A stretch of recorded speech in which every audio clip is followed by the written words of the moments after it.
Sebelumnya Buya izinkan perkenalkan, nama saya Fahri Reza dari Fisika FMIPA, dan alhamdulillah beberapa waktu lalu sudah selesai jadi alumni Unsri, Pak. Dan aslinya asli Banten, dari Pulau Jawa, Banten. Berkenaan dengan pertanyaan di sini, sebenarnya memang out of the topic dari yang Buya sampaikan, tapi sebenarnya masih berkenaan dengan tema kali ini gitu. Dan ini juga mungkin mewakili dari teman-teman generasi ini ya, generasi penerus ya, generasi seangkatan gitu. Farid umur 22 tahun, dan mungkin dalam hal ini mengenai prinsip ataupun keistiqomahan menjaga sebagai pribadi muslim, seorang pemuda yang baik dan istilahnya itu apa ya, menjaga sampai ke pernikahan gitu. Dan mungkin dalam prosesnya itu kan banyak gempuran media sosial, ataupun kita berkenaan dengan interaksi dengan akhwat, dengan perempuan dan juga yang lain. Itu yang membuat kita goyah gitu, istilahnya gitu. Jadi mungkin dalam hal itu juga apa ya, agak sulit sekali Buya gitu untuk bagaimana menjaga pandangan ataupun menjaga interaksi. Hal yang simpelnya itu dalam chat WA apa ya gitu ya, mungkin di chat cewek yang cantik udah goyah gitu, ada nggak agak susah banget itu. Dan mungkin bagaimana menjaga yang sesuai gitu, dan mungkin kita juga masih bisa menghargai perasaan lawan kita gitu. Jazakallahu Buya. Dan mungkin terakhir mohon doa juga, Fahri masih dalam tahap pendaftaran beasiswa S2 Pak, PDP, insya Allah semoga diberikan kelancaran dan hasil yang terbaik. Jazakallah. Wassalamualaikum warahmatullahi wabarakatuh.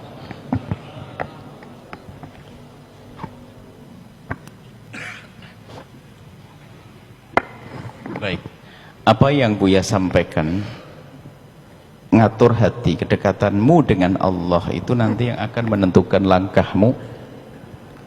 Selagi rasa takutmu kepada Allah kamu pupuk terus, solusi itu mudah. Urusan syahwat, pernikahan misalnya.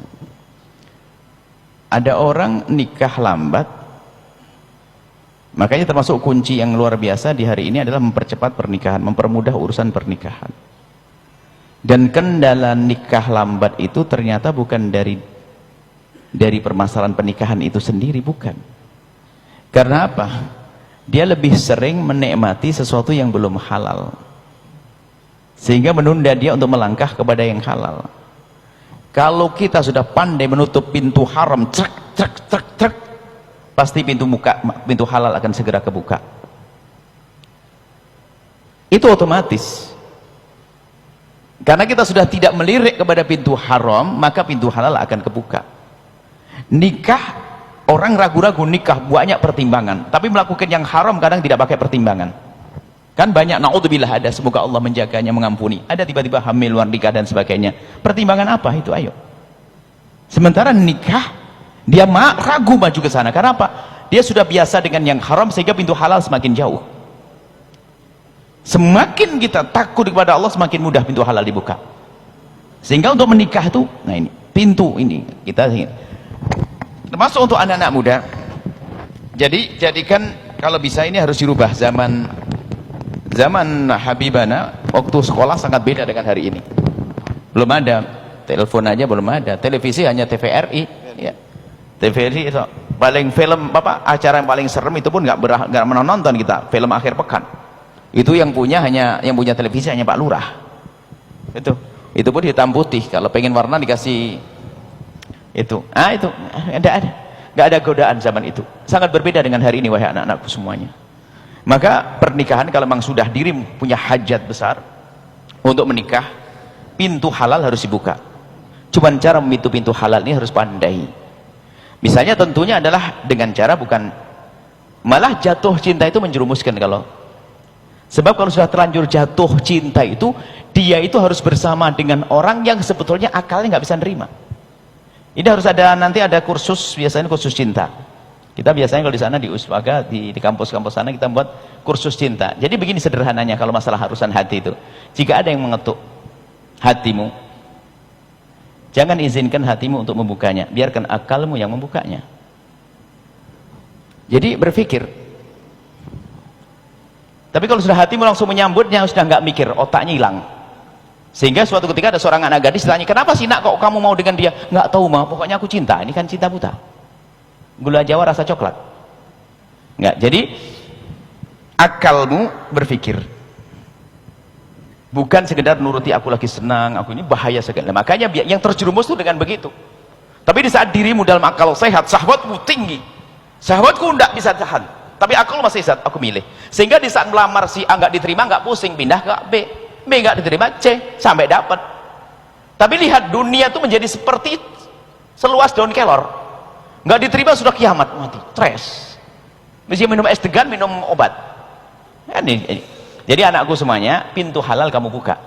Lah kan saya mau kuliah, lah tinggal nikahmu dengan siapa ini? Yang ngerti dong lah kamu mau kuliah. Dulu waktu kita kuliah, nikah waktu kuliah. Sebab saya punya prinsip, daripada saya dosa kan ribet. Saya nikah masih kuliah, waktu kita baru ngambil S2 langsung nikah. Makanya istri itu adalah termasuk orang tercepat, dia baru masuk kampus langsung dapat S2 dia. Bingung orang, kok bisa? Iya, dia baru masuk kampus langsung dapat S2. Dia rekornya. Jadi baru masuk kampus langsung dapat S2. Ya ini sini. Setelah itu apa? Kita sekolah sampai sama-sama kuliah. Sederhana nak, BSS. Bayar sendiri-sendiri. Wong semuanya punya cita-cita, mertua punya harapan, saya punya harapan, bayar sendiri-sendiri, nggak ada masalah. Justru awal kerusakan hidup kalau sudah saling menuntut kan, kau harus begini, kau harus ini, wah ini nggak bisa damai nanti, repot sepanjang hidupnya. Siap nikah? Siap belum? Nah, kalau orang, aduh saya ngelamar dia nggak berani, minta profesor suruh ngelamarkan, Buya akan ngelamarkan dia. Lebih hebat nanti. Artinya apa? Jangan senang dulu, kalau senang dulu kamu tertipu nanti. Senang dulu, Masya Allah. Kalau diingatkan sama orang akan berkata seperti Majnun Laila, ya kamu melihat dia dengan matamu makanya kamu tidak senang. Coba kau lihat dia dengan mataku, kan repot gitu. Ini kan. Jadi insya Allah anakku, maksudnya secara umum pintu halal jangan ragu nak. Bicara baik-baik dengan orang tua untuk menikah, asalkan pasanganmu benar dan mengerti akan sukses kamu. Sekarang naudzubillah, insya Allah kalian tidak, dan insya Allah di Unsi juga tidak. Biasa saat ini laki perempuan sudah melakukan zina dan sebagainya sambil melanjutkan kuliah, sudah tidak peduli ini semuanya. Alangkah sengsaranya mereka. Pintu halal kita buka dengan cara yang benar. Makanya kalau calon mertuamu dengar ini pun oke. Maka cari mertua yang dengar omonganmu ya. Jadi nanti bisa BSS. Cuman biarpun BSS saya tahu diri dong suami kok. Jadi caranya BSS. Kalau dapat kiriman, habisin dulu milik saya. Baru kalau habis milik istri. Jangan milik istri diambilin dulu dong. Nggak bener dong ini. Jadi, maksudnya sederhana ya. Jadi takutmu kepada Allah itu yang akan menjadikan kamu nikah itu mudah. Nggak susah. Akhirnya itu punya halal. Di samping itu, kalau sudah punya pasangan yang halal, matamu terjaga, semakin hari semakin indah. Biarpun orang sudah punya istri, tapi matanya sering jelatan dengan tontonan kotor, istrinya menjadi tidak indah lagi bagi dia. Karena apa? Yang dia ada di otaknya adalah yang di hayalan, tidak ada di alam nyata, gara-gara nonton film-film kotor itu. Bahaya nak film kotor itu. Istrinya biarpun cantik menjadi kalah dengan yang hayalnya, sehingga dia mengejar apa yang dia di hayalannya, nggak ada di alam nyata karena hanya yang lihat film. Makanya ghaddul basar, jaga mata, maka setelah itu akan mudah nikah, semakin indah dengan pasangan yang halal. Itu adalah babnya bab akhlak, perlu waktu yang panjang untuk itu semuanya ya. Insyaallah cepat nikah, jangan ragu sebelum S2. Kayaknya yang nemenimu adalah istrimu nanti. Tenang aja nak, nikah itu penting, sudah 22 ya. Baik, yang lain. Setelah Anda menyaksikan video ini, jangan lupa berselawat kepada baginda Nabi Muhammad sallallahu alaihi wa alihi wasallam.